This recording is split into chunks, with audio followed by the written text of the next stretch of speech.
Tout à l'heure, Jérôme Commandeur l'a fait avec Valérie Benaïm. Ah mais je l'ai lu en plus hier, c'était C'est quoi? il disait qu'en politique ce qui était dangereux c'était les surnoms. Les surnoms, bravo Jean-Luc Lemoyne, les surnoms.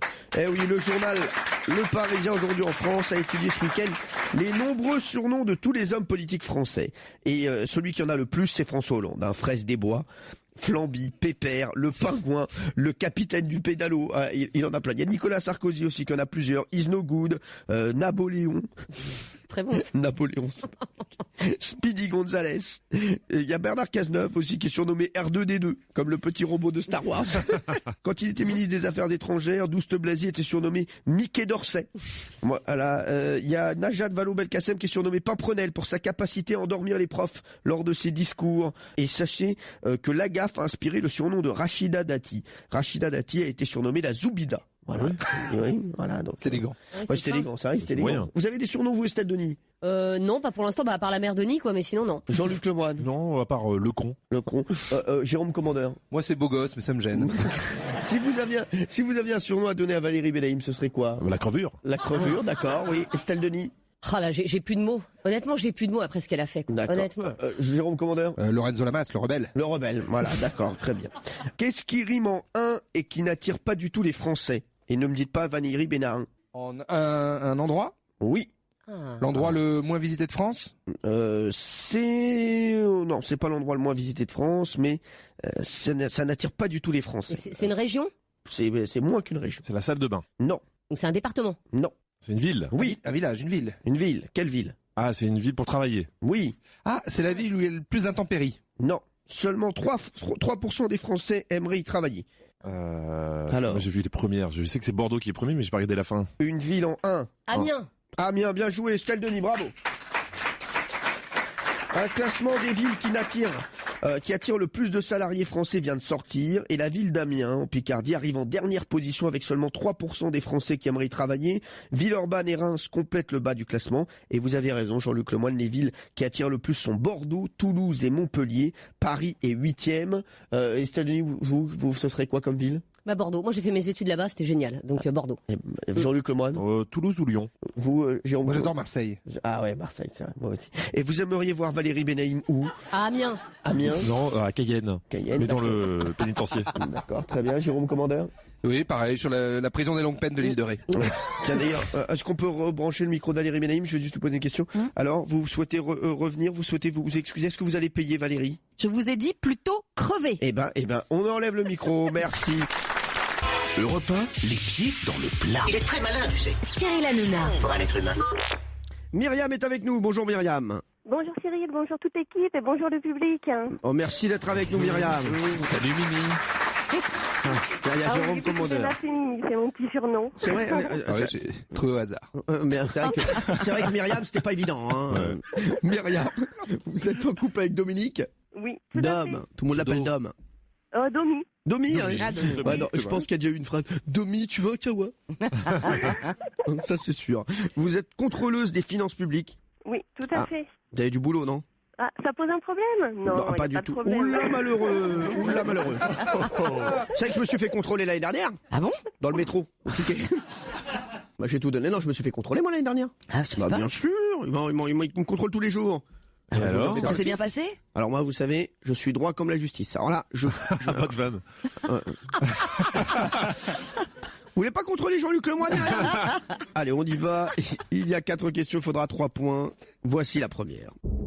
Je rappelle qu'on joue avec Star Wars. Quelle info concernant le célèbre Chewbacca est vraie? Bertrand. C'est en voyant Cyril Hanouna tout nu que George Lucas a eu l'idée de créer le personnage. Fais gaffe. Jérôme Commandeur. J'informe.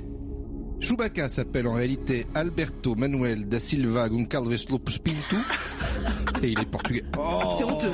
Eh, là, les deux premières C'est honteux. réponses. C'est là, lamentable. franchement, c'est lamentable. Hein. Valérie Alors Benaïm. que c'est moi qui ai la bonne réponse. Son costume est réalisé avec un mélange de vrais poils de yak et de poils de lapin tricotés. Ah, Ouais. Jean-Luc.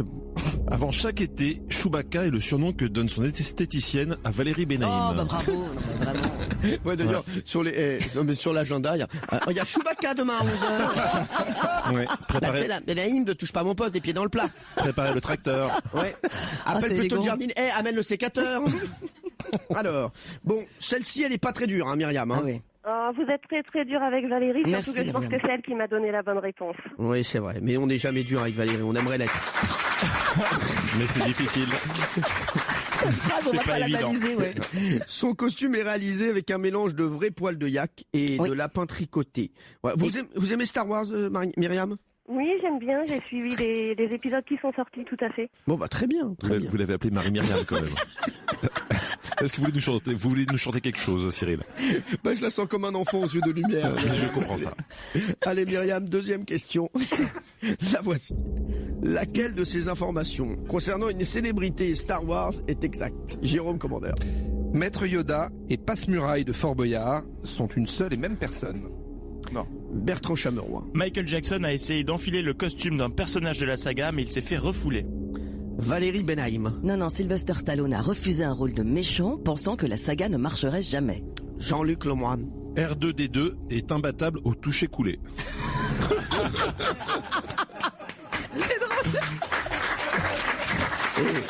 Et vous avez vu, et je sais ce qui a fait le plus plaisir à Jean-Luc, c'est qu'il a eu l'aval de Valérie Benhaim sur cette blague, qui voilà. lui a dit, c'est drôle. À chaque fois que je balance une vanne, je la regarde avec un petit peu d'inquiétude, Ouais, d'angoisse. d'incertitude. C'est validé. C'est validé. Alors, Bah, je vais Myriam. choisir encore Valérie. vous choisissez Valérie? Non, c'est Oui, Bertrand Valérie. Chameroy Oh. qui avait raison. Eh oui, parce que Michael Jackson voulait absolument enfiler le costume de Jar Jar Binks, vous savez, qui ressemble un petit peu à Casimir dans Star Wars. Mais le problème, c'est qu'il souhaitait jouer le personnage en portant des prothèses et un costume plutôt qu'en étant numérisé. Et du coup, George Lucas a refusé. Voilà. Attention, il n'y a plus le droit à l'erreur, Myriam. Voici la troisième question. Grâce à quel talent Harrison Ford a-t-il décroché son fameux rôle de Han Solo dans la saga? Jean-Luc. Il était réputé pour mettre une bonne ambiance partout où il allait. D'où son surnom Harrison Ford Fiesta. Valérie Benhaim. Non, c'était l'amant d'une des productrices du film. Bertrand Chameroy. Il était le charpentier du réalisateur George Lucas. Jérôme Commandeur. Il était capable de jongler avec des merguez en feu et devait participer au grand cabaret Patrick Sébastien avec Jeff Panaclock, Fabien Lecoeuvre, Evelyne Leclerc, Bernard Billis, Shirley Edino et Danny Larry. J'ai fait tout le monde. C'est génial. Alors, est-ce que Je vous avez vais le temps? choisir la réponse de Bertrand, parce qu'il me semble que charpentier, c'est son métier de base. Exactement. C'est Bien une joué. bonne réponse. Harrison Ford, avant d'être acteur, était charpentier. Il faisait des travaux chez George Lucas et on lui a demandé pour dépanner de donner la réplique aux acteurs qui venaient passer le casting de Luke Skywalker. Et devant la performance, George Lucas l'a retenu pour jouer Han Solo. Eh ben, moi, il faut savoir, vous savez que Jérôme Commandeur était mon menuisier à la base. Et voilà, et voilà. Alors attention, dernière question, ça se joue maintenant, Myriam. Vous n'avez plus le droit à l'erreur et ça sera la dernière. On a tous entendu parler de la folie des produits dérivés Star Wars. D'ailleurs, qu'est-ce qu'on trouve uniquement à Sao Paulo, au Brésil? Jérôme Commandeur. La réplique d'une plage naturiste du Cap d'Agde où l'on a le droit de montrer son sabre laser. Merci pour le bruitage. Bertrand Chameroy. Un hôtel où les chambres sont des vaisseaux spatiaux. Valérie Benhaim. Non, un fast-food Star Wars où c'est un Jedi qui vous sert un Dark Burger. Jean-Luc Lemoyne. Excusez-moi, on peut parler de 2 secondes du Jean-Luc Lemoyne? Pourquoi? Pourquoi? je le C'est prononce parce que je suis jaune, c'est ça? pas du tout, mais je le prononce normal, quoi. Je commence à être blessé, vraiment. Ça suffit. Hein. Ma mère est en pleurs tous les soirs. Une statue qui mélange un personnage de Star Wars et un personnage de dessin animé. Obi-Wan Kenobi Bifok. Oui, je crois que c'est ça. Celle-là, il a été la chercher le bois. Hein. Alors, Très, très loin. Myriam, vous n'avez plus le droit à l'erreur. À votre avis? J'hésite entre Bertrand et Valérie, parce que je pense que les deux sont possibles et je vais choisir Valérie. Vous choisissez Valérie. Oui. Bertrand, vous avez dit un hôtel où les chambres sont des vaisseaux spatiaux. Oui. Vous n'avez plus le droit à l'erreur, Myriam. Et c'est la bonne réponse, c'est Valérie Benhaim. Bravo. Bravo! Eh oui, Myriam, c'est le Jedi Burger Grill, tout y est, déco façon vaisseau spatial, serveur déguisé, fausse fenêtre qui laisse entrevoir des combats dans les étoiles, donc c'est vraiment hyper sympa paraît-il. Eh bien, c'est gagné pour vous. Qu'est-ce qu'elle a gagné alors, Myriam? Eh bien, elle a gagné le bracelet connecté d'Acer, le Liquid Lip Active, qui va lui permettre de suivre son activité physique au quotidien, en mesurant ses calories dépensées, en analysant son sommeil, et en plus, grâce à lui, elle manquera aucun appel, ou même aucun SMS, grâce à son système de notification. Et le Liquid Lip d'Acer est compatible avec Android, Windows et iOS. Merci beaucoup. Très très très belle voix, merci. Et je vous offre également 2 places de cinéma pour un film européen, Myriam. Oh, vous êtes adorable, Cyril. Merci d'avoir été avec nous. Je vous fais un très gros bisou. Moi aussi, je vous embrasse. Merci Myriam. Europe 1, les pieds dans le plat. Les potins de la bomba Benaïm.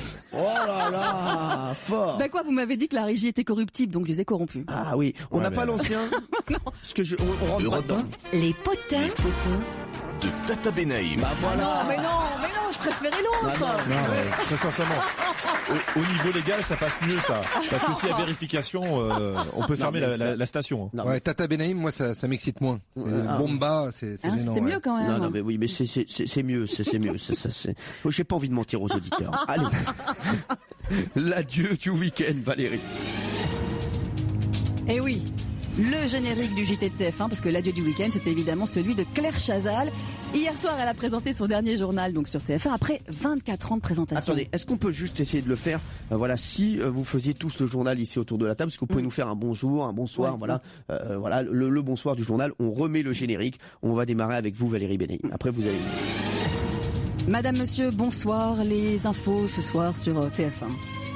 Bon, je cherchais la phrase, c'est les titres du journal ce ouais, soir. bah, déjà vous êtes mal barré. Hein. Vous n'allez pas la remplacer. Hein.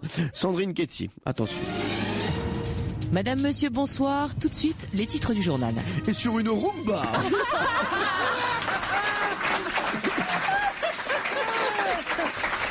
Et sur une salsa, la météo de Louis Baudin.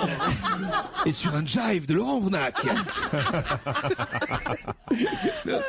Ah, on était dans Danse avec On les y stars. était, Ah, on y était. Attention, Jean-Luc Lemoyne. Madame, monsieur, bonsoir. Tout de suite, les titres. Kenji Girac a sorti un nouvel album. Et visiblement, ça passe pas bien. Ah, merci, voilà, ça c'est des infos. Ça c'est des infos. Jérôme Commodore, vous êtes prêts? Oui. C'est parti.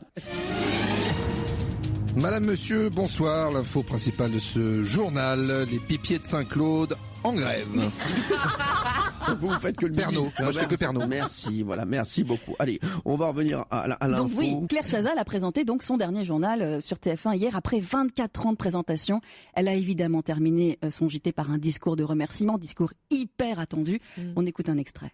Il me reste à vous remercier infiniment d'avoir été fidèle pendant 24 ans à ces journaux du week-end. J'ai été très heureuse et fière de les préparer, de les présenter. Nous avions tissé ensemble, je crois, un lien très fort et extrêmement précieux pour moi. Et je ressens aujourd'hui une immense tristesse de devoir ne plus assumer la mission que m'avait confiée Francis Bouygues. J'imagine que vous étiez tous devant la télé, non? Oui, bien sûr. Moi, Ouais, j'étais ouais. dans la télé, il y avait Zorro sur France 3.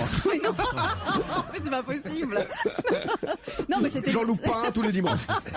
Non, c'était émouvant. On était. C'était très très émouvant. suspendue à Elle ses était lèvres. très classe, très élégante, vraiment. Elle était lumineuse. Et on aura une info tout à l'heure dans Touche pas à mon poste, je vous le dis. On vous dira ce que va faire Claire Chazal en exclusivité, puisque une des journalistes a enquêté. On sait ce que va faire Claire Chazal maintenant. Alors ça a été un énorme carton d'audience. Énorme hein. carton d'audience, plus de 10 millions de téléspectateurs qui ont souhaité regarder donc les derniers mots et le dernier JT de Claire Chazal. Et sur Twitter, alors tout le monde a voulu rendre hommage Alors, à Claire. c'était hein. une avalanche de tweets et notamment de personnalités. D'abord, il y a Patrick Timsit qui a dit « J'aimais déjà pas les dimanches soirs sans Claire Chazal, ça va pas s'arranger ». Plus curieux, enfin plus étonnant, il y a Nabila qui a tweeté aussi. Oui. Ouais, Nabila, vous allez trop nous manquer, Claire Chazal. J'ai grandi avec vous. Hashtag Claire Chazal. Elle a réussi à faire 3 fautes d'orthographe. Ouais, quand Oui, même. voilà, c'est ça. J'ai grandi IT. Enfin bon, bref, on passe. Vous êtes méchant Mais avec voilà. Nabila. Voilà, je vous le dis. Et il y a Michel Polnareff aussi. Il y a Michel Polnareff qui a dit vous m'avez toujours porté bonheur, je vous regretterai comme des millions de téléspectateurs. Et mais il y a Omar Sy, mes pensées à Claire Chazal pour ce dernier JT sur TF1, mais aussi j'en suis sûre le début de nouvelles et belles choses pour elle. Hashtag ému. Alors, il y a eu un petit sondage qui est sorti ce week-end, hein, Valérie. Oui, alors du coup, on se demande si effectivement tous les Français vont regretter Claire Chazal. Et pourtant, il y a un sondage assez paradoxal qui est paru dans Le Parisien, qui montre que 60% des Français ne vont pas regretter Claire Chazal au JT du week-end. Elle arrive en 4e position des présentateurs de JT préférés. Devant, il y a Élise Lucet, il y a Laurent Delahousse, il y a Jean-Pierre Pernaut, puis ensuite il y a Claire Chazal. Donc c'est le paradoxe, tout le monde était devant sa télé, tout le monde a voulu lui rendre hommage, et en même temps, 60% disent qu'ils ne vont pas la regretter. Je crois que tout le monde l'aimait aussi. C'est Enfin, ça, au-delà c'est- de regarder ou de pas regarder, tout le monde aimait Claire Chazal. Et effectivement, depuis 24 ans, elle était là. Donc voilà, on avait tous un petit moment avec Claire Chazal. Allez, on va passer au talent caché du jour. Oui, un autre animateur qui est à la télévision depuis 25 ans sur France 2, c'est Thierry Beccaro. Et ouais, lui aussi, ça fait 25 ans qu'il anime Motus. Et aujourd'hui, je ne vais pas vous parler de Motus, mais je vais vous parler de la passion secrète de Thierry Beccaro. D'après vous, quelle est la passion secrète de Thierry Beccaro? Des maquettes en allumettes? Non. Il joue au boule. Non. Une activité culturelle. Ben, on peut dire que c'est un artiste. Bah, il est comédien, Thierry Beccaro, à Oui, la base. oui, mais c'est Ouais. pas secret. On sait qu'il est Non, c'est pas comédien. secret. Ouais, il se travluche. Est-ce qu'il dessine ou il peint? Eh oui, Ah il bon peint, exactement, c'est la peinture, la passion secrète de Thierry Beccaro. Et sur le site de Téléstar, il raconte comment cette passion lui est venue. Et ça, moi, je trouve ça absolument On s'en fout. hilarant. Non, mais tu dis... Ah là là, on s'en bat la côtelette de mais porc. tu rigoles, mais l'artiste Beccaro va exposer ses toiles. Aujourd'hui, Ah à oui. partir d'aujourd'hui, à l'hôtel Renaissance. Oui, et jusqu'au 28 septembre, l'exposition s'appelle Promenade acrylique. Oh, je vais te foutre le feu là-dedans, moi. tiens. Et il y a une toile à ne pas manquer. C'est quoi? La boule noire. Ah vraiment, c'est un de ses chefs-d'œuvre. Ah bah oui, non, mais, formidable. et Thierry, non mais alors j'ai vu quelques toiles. Vous en avez vu? Vous avez Valérie vu quelques toiles? Oui. Ouais, alors Ah bah, moi j'ai vu les toiles en photo, mais je les ai pas c'est vues. pas mal. Voilà. C'est pas mal. Voilà. Mais, sérieusement, c'est vous qui aimez l'art. Est-ce que vous achèteriez une toile à Thierry? Oui, franchement oui. Laquelle? Laquelle? Oui. Non mais je ne sais pas. Et Je surtout, sais ça, pas les noms. Non, mais- ça vaut combien? Alors en fait, il veut pas communiquer sur les prix. Donc D'accord. il faut aller à l'expo pour savoir combien ça va nous coûter. Ouais. Mais par exemple, vous, Cyril, vous êtes prêt à mettre combien pour une toile de Thierry Beccaro? Quand même pas des masses. Non mais votre plafond. Je sais pas, 25 €. Ah oui, quand même. Ah oui. Je vous C'est le prix de rappelle. l'étiquette, ça. Non mais mais Sylvester Stallone, il a peint des croûtes qui sont parties des millions. Ouais, mais Beccaro, c'est plus... c'est plus franco-français, là, si j'essaie de le dire poliment. Et ben moi, je souhaite bonne chance à Thierry Mais moi Beccaro. aussi. Moi aussi. Artiste quoi. Mais non, mais franchement, mais il y a des trucs pas mal. Moi, j'ai vu ces toiles, il y a vraiment des trucs bien. Ah, il a tous les talents, hein. Ah, ouais, oui. Mais c'est quoi? C'est de nature morte ou c'est des Non, portraits? c'est assez, Non, non. assez abstrait. Si, à un moment, il y a une nature morte. Ah bon? Ouais, le public de Motus.